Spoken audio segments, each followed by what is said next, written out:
Indian association clinical মেডিসিনের 12তম রাজ্যভিত্তিক বার্ষিক সম্মেলন অনুষ্ঠিত হয় আগরতলায়। আজ থেকে 12 বছর আগে রাজ্যে এই সংস্থা গড়ে উঠেছিল, যারা মেডিসিন বিশেষজ্ঞ চিকিৎসকরা এই সংস্থার সদস্য।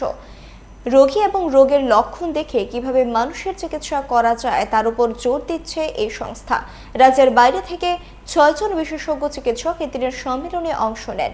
উদ্যোক্তাদের পক্ষে রাজ্যের বিশিষ্ট চিকিৎসক প্রদীপ ভৌমিক এই তথ্য জানান।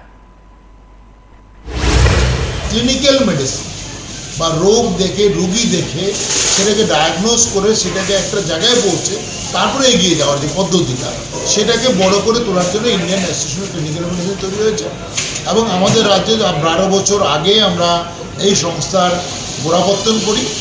আমাদের রাজ্যের সমস্ত বিশিষ্ট চিকিৎসকগণ যারা এমডি মেডিসিন ফিজিশিয়ান, তারা এই সংস্থার সদস্য এবং আমরা কাজ শুরু করি।